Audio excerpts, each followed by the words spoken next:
In studio, we do have Mboto Hassan. She's a communication strategist, UDA. Mboto, good morning. Good morning, Miriam. How are you? I'm good. How are you? Alhamdulillah, always well. I am great. Karibu sana. Asante sana. Only to adjust your mic. There you go. Yes. Better. Thank Good to see you. I was with you last week during Pan Innovation Week. Yes. And I feel like the conversation we were having, we were cut short. Yeah, we were having such amazing conversation with a lot of young people in there, and I just loved the space. Yeah. Yes. So, Mboto, let's begin with your story, because I know even last week you said it in the public domain that you're vying for a political seat. Yeah. Yes. Which seat is that and why? Okay, I love the fact that today it's very direct into that. That's really interesting. Here I am thinking how I'm going to slide myself into it. No. You know, like how katikati. But No. Generally, I believe that our lives, our lifestyle, Yeah. and what matters or what goes where is actually being detected by policies. Mm-hmm. Policies is a legislative process that can be done in our constitution, is done in Senate and in Parliament and in the MPs, and that is Parliament. So for me, I would like to go to Senate because first and foremost, it's not like we do not have resources. Resources are there and actually available, but how transparent, how accountable are we to those resources? Mm-hmm. So first things first, I want to really champion the accountability concept. Hiyo kidogo tulo now, how are we using it? How are we managing it? How are we distributing it? Is it being done in the right way? Yeah. That is where I want to start. Before asking and say, we need more. Mm-hmm. But are we using what we currently have to the right way and efficient way? Yeah. So Senate for me is a passion. And it's a calling, because it is where it detects a lot of things. How much we're getting as Mombasa County, how much Kwale is getting, why we're getting that, the revenue share, and all the legislative process that are very critical to this country. Mm-hmm. And that is the reason why the new constitution, which I keep saying it's meant for the 21st century, Mm-hmm. and should be implemented to the latter in that direction. Okay. Yes, And you are a young person. You've said that you want to hold people accountable, right? Yes, that is very important. And you're also vying for now, it's a senatorial seat. Yes. Do you stand a chance? Yes, I believe I do stand a big chance. Yes. Yes. Because there's nothing that is meant for a specific person. Yes. Because by the end of the day, sovereignty power belongs to the people. Mm-hmm. The only people watanambia hatukutaki are watu wa Mombasa, the voters that will not go and vote for me. Those are the people that are going to tell me that we do not want you to run for Senate. If someone were to ask you right now, and I'm actually asking, what would you do given that chance? What difference would you make for the people in Mombasa? Like I started by saying, Yes. we have a good revenue share as currently as the moment. We can do better, yes. But the question is, how do we account for that? Even in your own home, in your domestic space, you might say that I'm getting 50 or 100,000 shillings per month, or even 20,000 shillings per month. But are you trying to the level of your best to actually maximize to that amount before you say you need more? Mm-hmm. And how are we looking at it in that direction? Is the money given to us being able to be accountable for the most tunaweza sema zile vitu ambavyo Wakenya wanahitaji, watu wa Mombasa wanahitaji kwanza? Is it being channeled to that, or is it being channeled to whatever political ambition or political PR that works for that specific person? We can even go back to the whole budget process and how it's done and how much we have pending bills. I know it is historical. Yeah. It is historical, and maybe we should not judge someone based on that. But the fact that it is what has amounted to where we are currently. Yeah. And it is what is actually adding a lot of corruption in our county. It is what is adding a lot of malices and ethical issues in our country.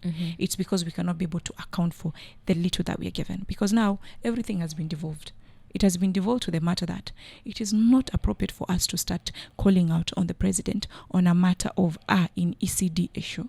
It is not really, it is unconstitutional even for us to call into the national government or the president in a matter of sipitali hakuna dawa. Health is devolved. Yes. And we understand that is actually not a work or a force of the national government. Then why are we not holding people accountable? Why are we not honoring the very institutional mandate, or the very institutional background, the very institutional backbone of our country, called devolution that has been fought for our godfathers. Raila died without being the president, and what he did was, what did he give us? He fought for the best thing that we ever had. Yeah. In Kenya, we have one of the best constitution. I mean, we all know, understand it. Then why we not implement it to the letter?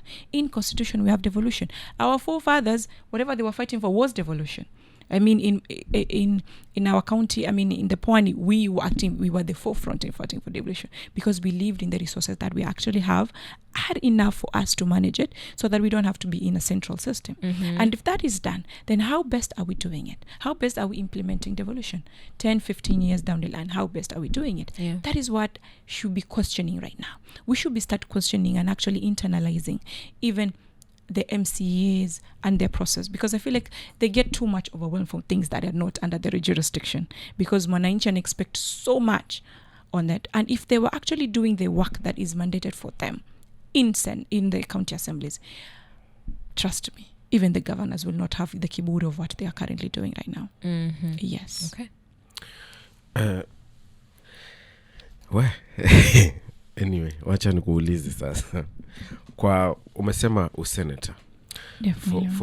For the better part ya devolution, kumekuwa na wrangles between bunge la Senate na bunge la kitaifa. Yeah. Hususan kuhusiana na huo mgao ambao kwamba unauzungumzia. Now, ukivaa hivyo viatu vya sasa, tuseme wewe ni senator, ni suluhu gani ambayo kwamba itafanywa? Maseneta wakikaa wakisema kwamba ni bilioni 385, ni bilioni 405. Wabunge nao huko wanakuja kupiga kelele, tukiwapatia bilioni 405, sisi pesa zetu za NGCDF bla bla bla bla, inakuwa ni blackmailing. Kama hivyo mvutano, na it has been there very true kwa muda mrefu tu. Very long time. Ni kitu gani ambacho kwamba uko nacho kwenye maarifa yako, nisitumia neno akili, ambacho kitaondoa huo mkwamo, kuhakikisha hiyo senti unaizungumzia kabla uifuatilie inakuja kwa kile kiwango ambacho kwamba kimepangwa, huo mkwamo baina hao mabunge mawili, na bado pia uwe inaingiliwa na executive? Hiyo ni kweli. Linaweza kumbuka kuna siku kulikuwa na mkutano ambao ulikuwa Raila was speaking, alikuwa yongelea kuhusu jambo hilo. And I internalized, yani nilikaa nikamsikiza na nilipendezewa sana. Alisema constitution iko na nilielewa kuna a lot of loopholes hapo ndani. Ndio maana kuna kitu zinaitwa frameworks ambazo zina guide on some of the things that are gray areas. You know, kama vile tunavyosema kwenye Quran. It is a complete book, but if there's interpretation ambazo lazima ziwe tofauti, ndio maana pale tunasema kuna hadith, kuna sunna of the prophet zinajaza, sio? So kuna frameworks ambazo zimewekwa ambazo zinafaa ku either guide or amplify on what is already in the constitution. Then akasema Raila, kwa nini lazima tupiganie kitu inaitwa NGCDF? Na NGCDF thematic areas zake zimewekwa ni education, security and I think sports. Kuna wale ambao they do a lot of kidogo youth. Kwa nini huo mgao ambao unaekwa education, kwa nini isekwe back to the bigger picture ambayo saizi watu walikuwa we were debating on the universal funding model, ile university funding model ya students na education? Kwa nini huo mgao usirudi tena pale? Because it's a circle ama circus. Itoke kwa nation government iende kwa NGCDF pia ni ile shule, because through the bursaries and shule already they are getting mgao from the national government. Kwa nini isiwe factored in? And then when you talk about free secondary education, that should be working for us. It would be exactly as free as it can be. And then maybe we can look at it angle of kuwa hizo pesa maybe they're just specifically meant to either build schools or enhance schools in that, which can also be done under devolution, because like I said, a devolution came to really curtail a lot of things. I mean, to kutoa zile barriers ambazo zilikuwa hapo kwenye central government. So kwa nini alisema isirudishwe tena ile NGCDF back to where it was, so that ifanywe mgao ukiwa pale, ili kuwe na kitu inaitwa equity. Isiwe kuwa shule ambayo iko Kiambu ya Ndeni Nyoro has a lot, yani what can I say, it has over 90% of whatever they need kama our students, yani wako na 90% kubwa ya ile kitu wanahitaji. Na Kinango ambao kuna hao ambao sote ni wote ni wanafunzi wa shule are barely, yani hawapati hata nusu ambayo inafaa wawe stahili wanapata. Kwa nini siletwe back then iwefanyie kitu inaitwa equity? Because Kenya pale ambapo tupo, what has been, yani kitu ambacho imekuja kidogo kusawazisha ni hiyo kitu inaitwa equity. Pale ambapo walikuwa hawapati ama hawana kwa sababu ya resources kidogo ama kwa sababu ya mandhari yao, wameweza kuongezewa, wanaweza kupata. So kwa mimi ningefikiria upande wa vile Raila alivyoongea that back then, mimi nilisema hapo ndio ningefikiria in that angle and actually internalize it na iseme how best inaweza fanyika. Lakini tunaelewa huu mvutano utakuwa mkubwa zaidi, maana yake nakumbuka hiyo siku pia waliondoka pokeo wamekasirika sana kwa sababu hawakupendezewa sana na vile na maneno yake vile walivyosema. Lakini labda angekaa akafafanulia zaidi akiwaambia, kwa sababu yeye yuamini wa Kenya kwanza. Kenyans comes yes, ndio alikuwa devolution. Exactly, wa Kenya kwanza. Kenyans yani wa Kenya comes first. Kwa hivyo angekuwa labda amewaambia hivyo kwa ufafanuzi wangemuelewa kwa ufasaha. Lakini mimi ningependelea tuangalie in that angle. All right. Now let's look at the state of youth representation. When you look at Kenya's political scene today, do you feel like there is adequate space for young people in leadership? Kwanza kila kitu ambacho kwa siku zote najaribu kusema, power is not given. It's not given. It's taken. After the affirmative actions that ziko ndani ya on women, affirmative action that are there in the constitution, that are there in every framework, that the third gender role and all that, it still needs for you to fight for them. Yeah. It is not something that can just be given in that angle.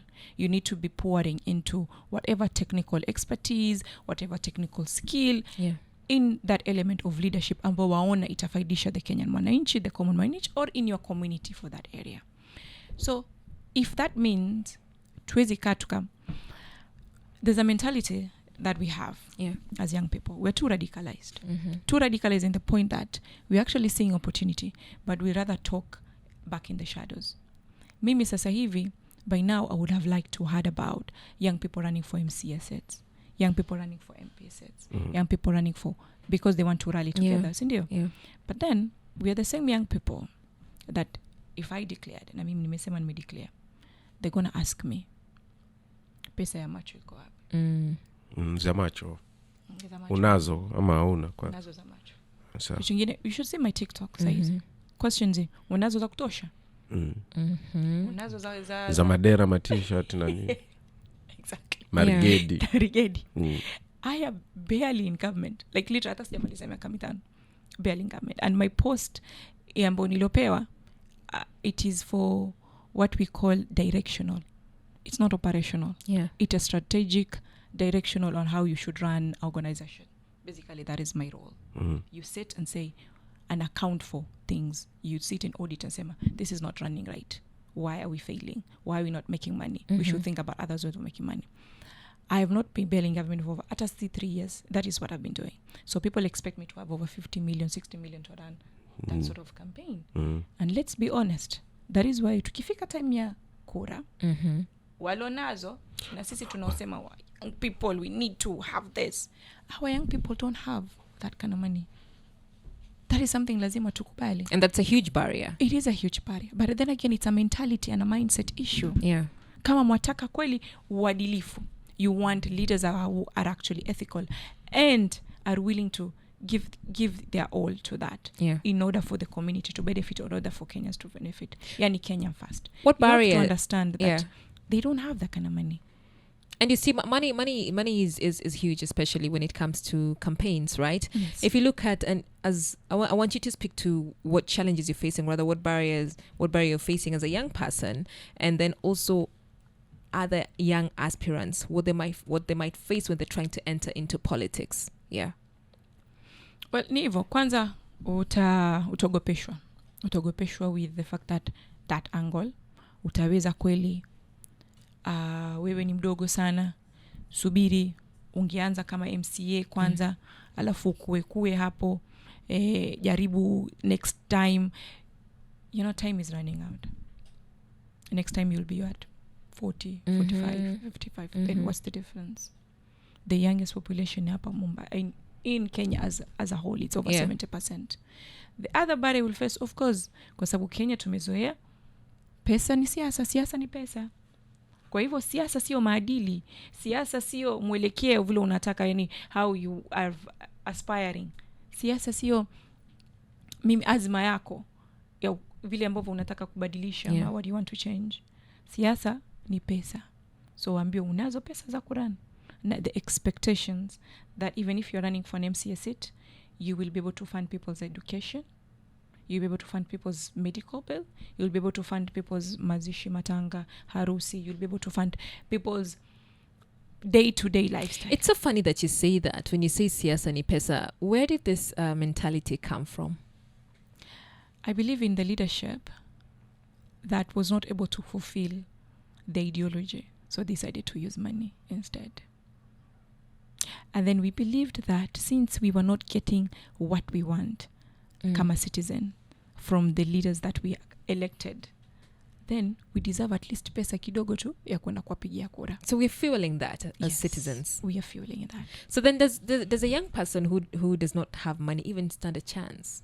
Well, this is where I come in. Because again, I young ask. people do not have, and even if they do, it's not to the Yes. Yeah. To that brim, to the point that Yes. unaweza kaa wakaipoteza na wakaigawisha kama vile watu wanavyoona hivi sasa. No, they don't. And that is okay. But then, how are they going to grow if kama sisi pia watu, like sisi young people, we are not going to believe in their ideologies? We're not going to give them a chance to actually see what they can be able to do for us. But hizo for 5 years. Give them a manifesto. Like, what I really like to say all the time ni kuwa we need to organize ourselves in such a manner tunakaa na mkataba with the leaders we want. We used to do that under the Mombasa Youth Assembly. Unamwambia sisi mkataba wetu kama vijana ni hivi. Tunaamini vijana hatuna skills, so we would like you to enhance nini the infrastructures ndani ya the TVET. We would like you to enhance capital expenditure kama vile saizi nyota inaofanyika. Capital for businesses, entrepreneurs. That's what we would like you to do. Those are mikataba. And then usipofanya, we can hold you accountable on the things that we have asked you to do, like a manifesto between young people and the leaders that are going to elect in that manner. But that is not the direction we are looking at. Ni pesa ngapi utanipa, which is very sad. Yeah. Yeah. Kulingana na kanuni ambazo kwamba zipo hapo kwenye senti hapo, ni kwamba I think ni kanuni ya ABC kwamba mbunge at least milioni 15 ufai kupita hapo. Lakini research inasema ili kuwania ubunge hapa Kenya kwenye uchaguzi uliopita, milioni 22.2 ambayo ilipanda kutoka uchaguzi wa mwaka 2017. Senti imekuwa kikwazo kama vile ulivyoeleza kwa vijana wale wenye nazo, alhamdulillah, wao watajipapatua, watatoboa. Ikiwa senti ni kikwazo, mabadiliko yale ambayo kwamba sehemu kubwa ya vijana wanayataka, itachukua muda gani kuweza kuyafikia? Mrefu zaidi. Unless, yes, kama nilivyojaribu kutangulia kusema, mnakaa na mkataba na yule kiongozi mnayemtaka, na mnaona uadilifu wake, besides the money, mnaona uadilifu wake kwa anaweza kuwafanyia ile matakwa yenu ambayo mnataka kutoka kwake, then hiyo itakuwa rahisi upande huo na uadilifu. Because tusiangalie upande wa pesa peke yake, uangalie ule mtu yukuletea nini. Kando na kuwa ni youth, si youth, yake kando na kuwa ni kitu gani ama ni azma gani anataka kuwafanyia based on nyinyi wenyewe kama vijana mnataka kufanyiwa. Mkiwa na mkataba kama huo, then unaweza kusema mnamhold yule leader accountable ya kwa vile vitu ambavyo alisema atawafanyia. Ndio maana anasema sio lazima ama sina what is the word, sina ile uhasama ya kusema kuwa ati watu wengine wasi related to vijana wote ndio wawe elected in this position. No, we need to look at ideologies. Kila siku unasema hivyo, ideologies. Isn't that what we're supposed to be leading with?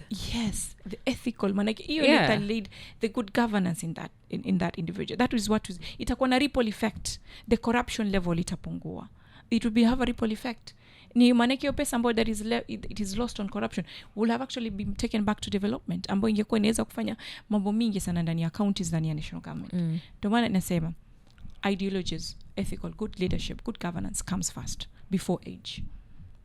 Age is great, manake kama sisi vijana tunaamini tunajua shida za vijana zaidi, but siwezi kufika bunge ukawa wewe ndo kijana pekee yako, inakuwa ngumu kuimplement all those things.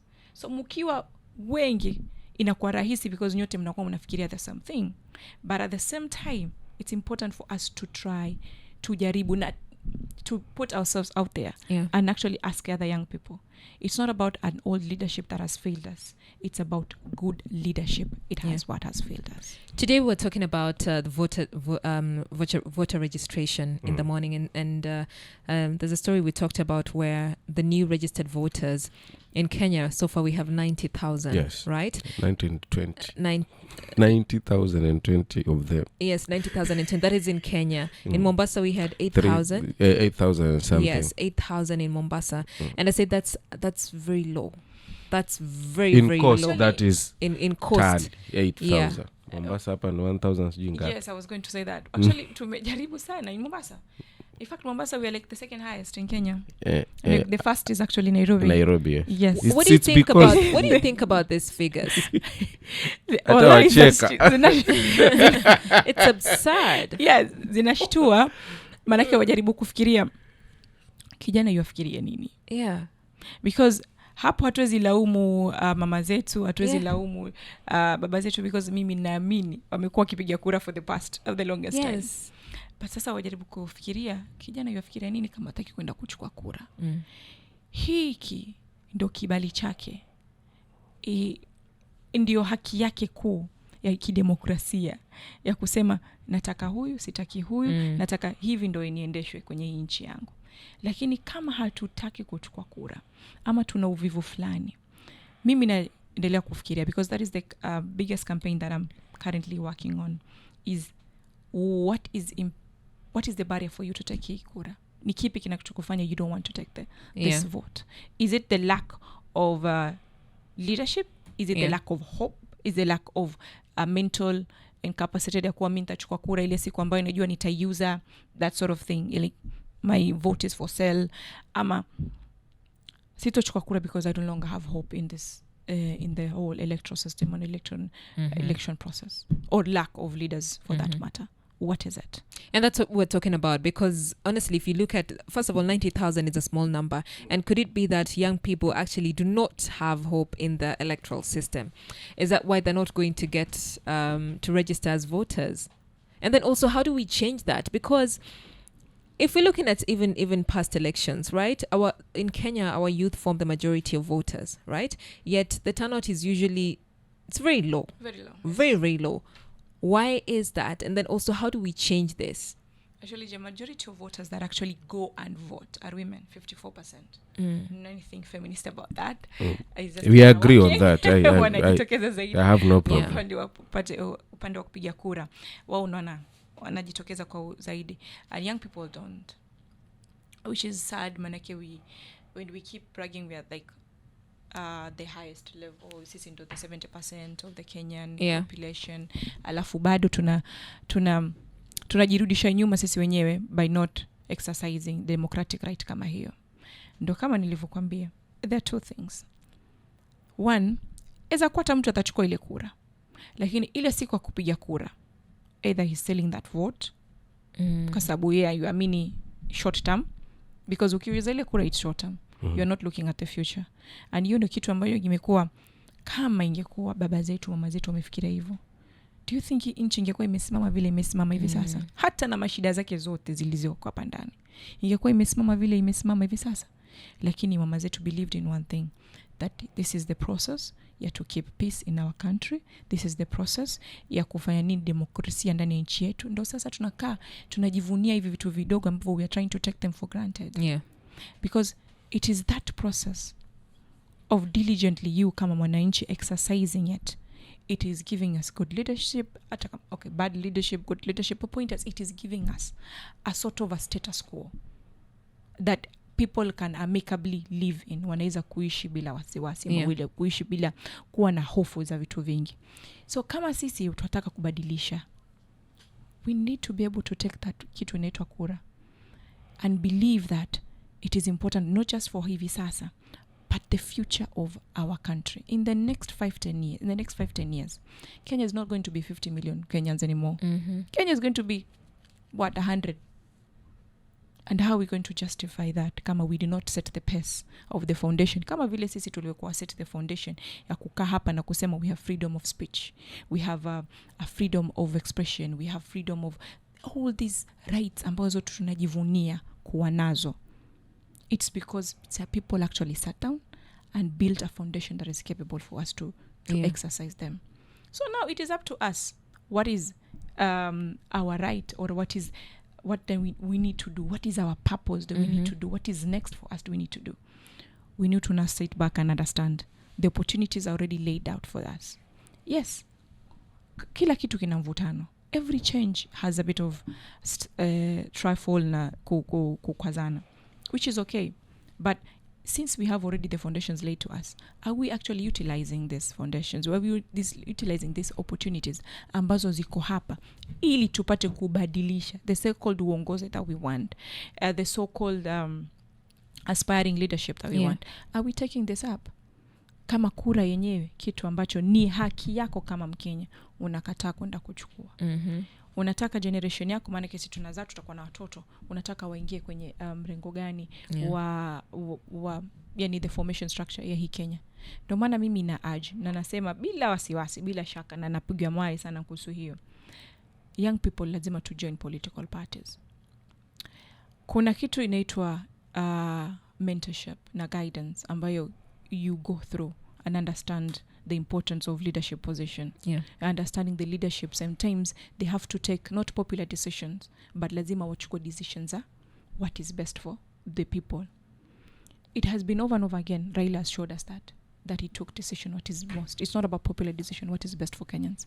So we ukiangalia kama kijana na unajua hii ni demokrasia na unajua hiyo ndo right yako kuchukua kura ili upige uongozi uadilifu bila fujo, bila shida yoyote. Hiyo siku uangalie Mboto Hassan yuko hapa, yeye amesema kwa sababu yeye, si kwa sababu yeye ni kijana, kwa sababu yeye anaamini kuwa uongozi mzuri ndio the future for our country. Ndio yajaribu kuweka environment and setting the foundations and paces so that it becomes better for the upcoming generation. But you believe in that? Go umpigie kura, ushike njia uende zako. Somebody else, you believe in that, go do that. It is important to exercise that. It is as simple as that. Okay. Having understood the voting nature of young people, how do you engage with them? For somebody who's vying for a political seat in 2027, how do you engage with them to ensure that, you get the young to even vote for you? Yeah, one, like I said, I am urging young people to organize themselves. And I think hii ni kitu nimekuwa nikizungumzia sana. I think I need to piga fujo zaidi in that contest, because kama chama we have set a lot of structures that are meant to be taken opportunity by young people. And we're very glad that also so many young people jitokeza to build the structures, to put themselves in the structure. And it's not just affirmative action, ni juhudi ambazo zimewekwa deliberately, intentionally, ili kijana akuzike ndani ya ile structure, akuzike ndani ya ile mentorship, akuzike ndani ya ile guidance, ili aweze kusema mimi nataka kuchukua uongozi, ama ninaona uongozi kwa hivi sasa ninaweza, because I have gone through the process, I've gone through the mentorship, I've gone through the guidance. And ukona not a radicalized mindset, ukona hekima ya kuweza kudifferentiate ukweli uko hapa, uongo uko hapa. Maana hivi sasa in the age of information, our biggest issues is misinformation. Kama juzi people were blowing up about the bill, that actually it was not the real bill that was being circulated around. The real bill that was being circulated around was not that. Like, since it's the age of misinformation, people would rather believe whatever they want to believe in, actually, before internalizing the truth that comes with it. We are so subjected to narratives that are built by other people so that they can divide us without internalizing. What does it mean for me? This is the first time in Kenya that every other community is not crying, that is not marginalized. Why are we not clapping to that? and say sisi tunapata the same attributes of infrastructures and positions and all that in our communities. We are also getting roads that once before were privileged to some. It's the equity. Na ni sawa, equity, sometimes equality is not the answer, sometimes equity. Huyu mwingine pia afike ile level yanofika. Yeah. So what I try to talk to young people about is they need to first, kwanza wao wenyewe wajiangalie, what do they want? Good leadership, good governance. They want to become leaders, ingia kwa political party. I'm not saying najipigia debe kwa sababu UDA has that structure. So many other political parties are there. Those are multi-party democracy was fought by our forefathers, something we should also enjoy. But I would say that UDA has a very good structure, political structures for young people to come on board so that they can maneuver their way into it, into the leadership, into the system. So I talk to young people about the importance of political parties. I talk to young people about the importance of being social, tunaita social accountability champions. Yeah. Uangalie ile in development ambayo inafanywa pale kwa mtaani. Yazima ikuudhi ama ikuhusishe. It is not somebody else's problem. It is your problem. Ile barabara itakusaidia wewe na kizazi chako. Ile sewage system itakusaidia wewe na kizazi chako. That security lights pale zitakusaidia wewe kwa sababu wewe pia ziko na security lights pale. Watu wengine pia security itakuwa imeongezeka. So we shouldn't take politics ama development ambazo zinaletwa kwenye mitaa yetu as if sio kazi yetu. Hiyo sio shughuli yetu. Okay. Kuna sijui ndio niite nadharia ambayo imejengeka kwa sehemu kubwa, hiyo 70% ya vijana, kwamba uongozi, hata asubuhi tukizungumza hapa Miriam amesema uongozi ama viongozi, vijana sehemu kubwa wanaamini kwamba hata nikaenda nikapiga kura nyani atakuwa yule. Sawa. So hicho kitu wewe kama kijana unawazungumziaje kuweza kuwabadilisha kuwa na ile ari ya kwamba lazima twende tukafanye hiki kitu, kwa sababu kama tunabadilisha ama kama ule tunayemweka tunaamini kwamba tutabadilikiwa sisi na jamii kwa pamoja, kwa sababu wameamini kwamba huu uongozi uliopo hauwezi kubadilika na wao katu hauwafai. Hiyo ndio nadharia ambayo kwamba iko kwenye kichwa. Kusema la haki, not all youth yani wanaamini kwa they are hopeless. They're not. Ni vile hawaoni the effects. Wamesema hawaoni effects wa uongozi ambao kuna. But wanasahau we have very basic things ambazo they are being actually done by hiyo uongozi ambao tuko nao hivi sasa. The county government akona mandate zake, the national government is na mandate zake. Hata kama they're not fulfilling them to the latter. Yeah. But wanafanya kile ambacho wanaweza kufanya in that little that they can. So ukisema kuwa hawaamini tena uongozi unaweza kuwafaidisha, just a quick one ambayo tumeweza kufanya kama vijana. The affordable housing imeweza kuhire so many percentage of young people because unemployment it's very high. Tunatoa over how many millions per year, 2 millions or 3 millions graduates per year in Kenya, ambayo ni vijana ambao wanahitaji kazi. Tukisema we don't believe in that leadership because the Kenya environment is supposed to set up an environment ya kuwa wafanye kazi ama zile kazi za skills za vijana ziweze kutumika ndani hapa nchi. But we have young people that have benefited from this employment from the affordable housing. Kuna vijana ambao benefit from zile kazi ambazo zimeenda kutafutwa through our embassies. Na kuna vijana ambao watabenefit hivi sasa kwa hii Nyota program ambao watakuwa wamepata 50,000 shillings kuanzisha biashara yao ambao wanahitaji. Na kuna sekta zote ambazo zimekuwa mandated waweze ku make sure either ni CSR ama ni project ambazo directly zina benefit.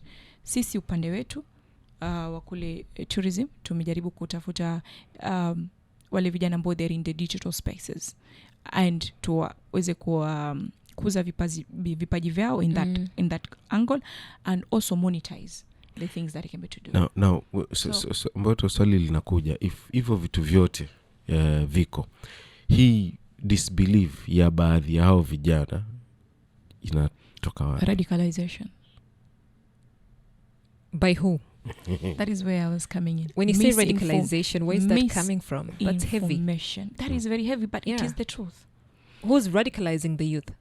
Okay, misinformation, it's very, very critical. Mm. And I think that is the reason why we need to understand what is going on. People are drafting narratives ambazo suits the agenda, the practical agenda that they want to pursue in this country. Mm. And when they draft such narratives and they want a lot of people to believe, it is easier to believe to be in a kupinga serikali, because that's the easier way to do it. It is easier to believe that things are not working out because that is the easier way to believe.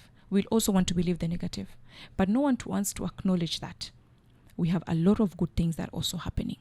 If can people sit critically and actually believe there's a lot of good things that are actually happening in Kenya, and not believe that everything is going wrong. Ladies, and you're so pessimist, you're so negative about everything, that everything is going wrong. We are not in war. We're actually at peace. Where do you think where do you think the pessimism is coming from? Misinformation. I was giving you one simple argument. Yeah. The current bill that was being passed around. The cyber security. Thank you. Yeah. Did anyone actually realize it's an amendment?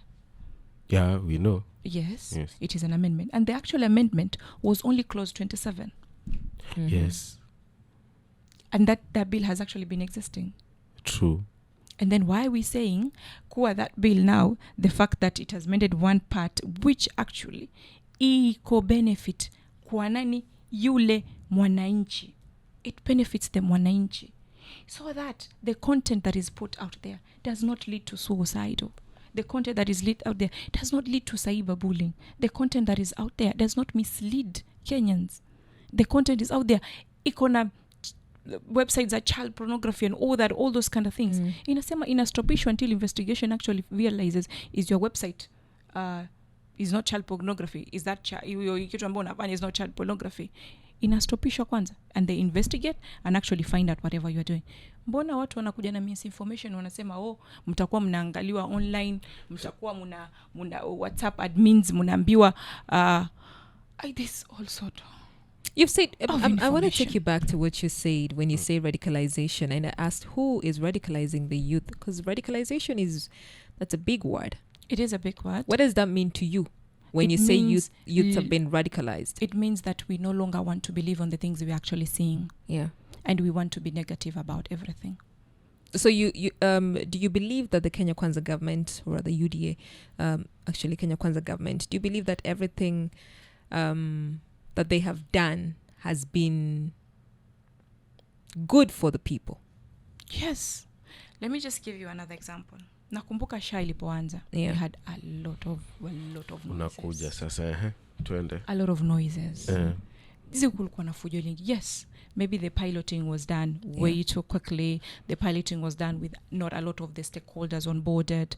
Yes, there are some of those mistakes. Why was it done? With a lot of information that was not given to the right people. Yes, that is something I personally saw and actually believed that is what happened.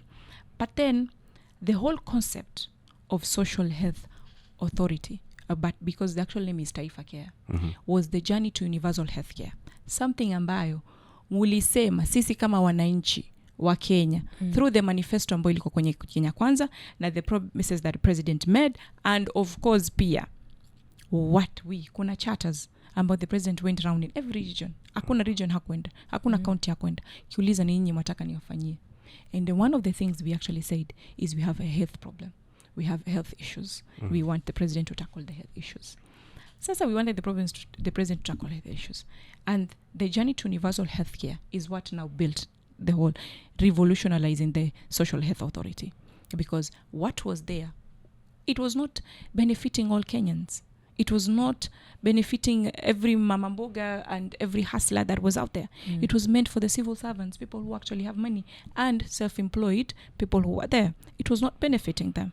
So it came at a time to salvage the situation. So do you think social health authority is working? Yes, I believe it is working. What about the money that has been lost? Like I said, kumbuka hii kitu ilipokuwa rolled out. People had a mindset. People had the cartelism that were there in the health system. Hizi zote zilikatizwa. There's no longer someone who is going to be carteling the health industry, because there is a direct transparency to it. So according to you, things are smooth with the Social Health Authority? Not as smooth, because everything that is being built has to have chaos. A construction site will have chaos and noises because misumari kokule nini kokule. They are trying to build a system. They are trying to build something that is not just going to benefit this generation, but the generations to come. Of course, it's going to be chaotic. Kumbuka, the people that are actually building these things did not come from us. These are the same Kenyans that were in the same offices, because health haikuchukuliwa watu wengine wakaletwa. The health ministry had his workers, permanent and pensionable. The people were there, na walikuwa wako hapo. And they were subjected to a change that maybe felt that they do not want or they not need. What would you change say? When it comes with problems because people do not want it. What would you say about the Gen Z revolution? We had 2024 protest, and then we also had one in 2025. Yeah, kumbukumbu, yes. Yeah, 2025 was kumbukumbu, but like I said, I think I said it before. I think year 2025 did not have a message. Yeah. Did not have a message, and that is something that was very sad, because the 2024 one had a message. We do not want this particular finance bill or this particular element because of 1, 2, 3, 4, 5. And I think the president listened very well. And I said, if it is that something you do not want, or this you are not ready for it, we are willing to stop it and wait to see what is going to happen. Because a lot of it was coming from the fact that he wanted to revolutionize Kenya and take us to the to Singapore in a short span of a time. And I think people were not well envisioned with that vision. They were not having that vision with him in that particular moment. So yes, it took some time. Singapore via the finance bill. No, taking us to Singapore, meaning what Singapore is currently is. Yes. Yes. Via finance bill. Not just via finance bill. Okay. Via everything that he's trying to do. Okay. In every industry. See, the health sector, the affordable housing, the unemployment sector, all that he's trying to do that at the same time. The transparency and e-citizen. That is curtailing all corruption processes. Mboto. What separates you from once somebody joins a political party, and right now you're under UDA, right? Yes. Does it have to does one have to sing to the tune of the political party? Not really at all. Okay. It's about what you believe in. Yeah. Yes. Do you believe in what that political party or the manifesto of that political party is trying to do? Then it's like you just unaingia kwamba unaamini ni chama cha ODM, unaamini ni unaamini ni. All I'm asking young people is to take critical, analyze what they want and how they want to get there. These are just vehicles that can actually detect a lot of things in how they aspire leadership, or the leadership that is involved. All right, then. We have been speaking to Mboto Hassan. She's a communication strategist at UDA. What's your parting shot as we wrap up? My parting shot, since naongea na watu wa Mombasa, mimi ningependa kuambia kuwa uongozi ni kitu ambacho kinakuja kwa sababu ya ile hamu ya kutaka kubadilisha mambo mingi ndani ya nchi ama ndani ya community yako. Na mimi kama Mboto Hassan nina azma, nina nia kuu ya kuweza kufanya pale upande wa the accountability ambayo nilikuwa ninasema, ili tuwe na transparency, tuwe na ile pesa ambayo tuonayo, kama tuko nayo tunataka kuzidisha, ili uweze kuwanufaa wananchi kwa wengi at the same time. And that is the reason why I want to run for Senate. Yeah, and you heard it from Mboto Hassan. She's a communication strategist. UDA, she also wants to run for Senate in Mombasa County. Thank you so much. All right then. Good morning.